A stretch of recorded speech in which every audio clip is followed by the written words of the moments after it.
Ay dahil maulan, magluluto tayo ng sopas. At iyan nga, naggayat-gayat na ako ng bawang.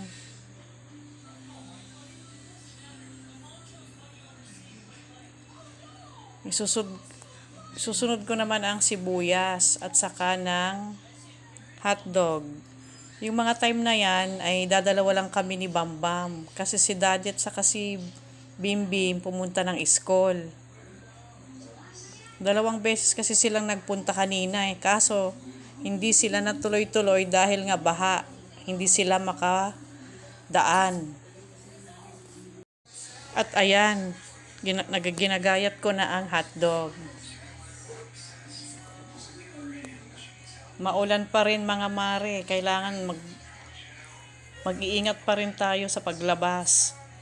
At ito nga pala yung mga ingredients lang ng sopas ko kasi ito lang yung available na nandito sa bahay. Na-try nyo na rin bang magluto ng sopas na ang saog ay corned beef? Dito kasi sa bahay, ito yung karaniwan naming sinasahog sa sopas kasi paborito rin to ng mga anak ko. Mas malasa rin kasi kapag corned beef lang din ang maliban lang naman sa manok at saka sa baboy. At yan na nga, hinuhugasan ko na yung celery siya ng mantika. Igigisa na natin ang bawang at isusunod ko rin yung sibuyas. Kayo ba, ano bang nauuna? Sibuyas o bawang? Pwede rin naman silang pagsabayin. Nasa sa inyo po. At andito na nga po habang ang naggigisa ako. Andito yung batang makulit na si Bambam. Binabantayan ako sa pagluluto. Gusto nga niya akong tulungan Sabi ko wag muna. Kaya yan, tamang kulit-kulit lang siya dyan sa gilid.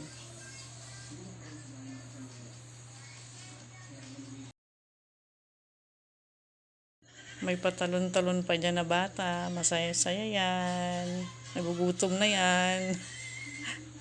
Ayan, nagigisa na ako mga mare. Ang isusunod ko naman dyan ay ang corned beef. Argentina, baka naman. Kahit anong type ng corned beef pwede. Ayan na nga. Nasa siya mga mare. Ayan, ginisa-gisa ko na nga. Nandito pa rin yung bata. Excited na kasi yan at nagugutom na daw siya. Ito na kasi yung ang panghapunan namin, panggabihan na. Kasi usually pag gabi, hindi na kasi ako kumakain ng kanin. Ganun na din si Daddy kasi nga mataas yung sugar niya. Need niyang magbawas ng kanin. Pati rin si Bimbim, nagda-diet daw. Ngi.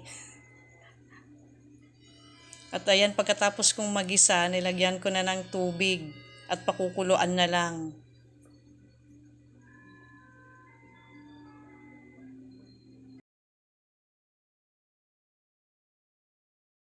At mapakulo ng konti, nilagyan ko na siya ng pampalasa na chicken powder. Maganda siya mare sa mga kahit anong lutuin, chicken powder. Pampalasa siya, promise.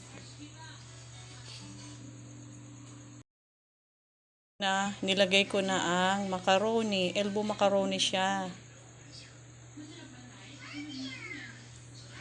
Hinalo-halo ko muna at pakukulan ulit at ilalagay na yung bali ang gulay lang na ilalagay ko dito ay celery kasi yun lang ang nandito sa bahay. Nilagay ko na rin yung hotdog.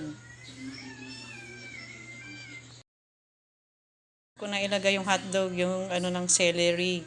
Mamaya na yung dahon niya kasi madali lang naman yung lutuin. And then susunod ko na rin yung Alaska na gatas. Kahit anong brand ng gatas pwede.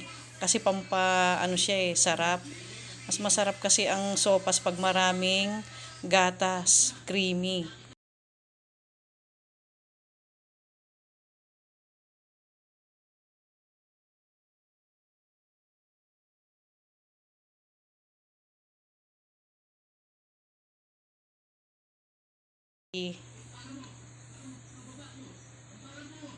And then yung susunod na yung gatas.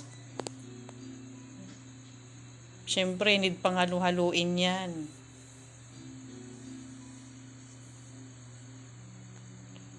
Ayan, okay na siya. Hindi ko na siya nabidyohan na nilagyan ng gatas.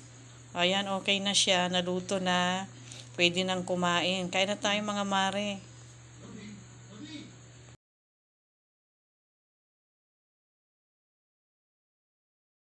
Andito na kami. Ito na yung panggabihan namin, hapunan. Ay, ito na si Daddy. Ayan si Bimbim. Ang masarap daw, sabi ni Batang Maliit. At ito na nga, ang exciting part. Ito si Daddy, hindi pa kumakain. Busy yan sa pagsi-cellphone. God bless.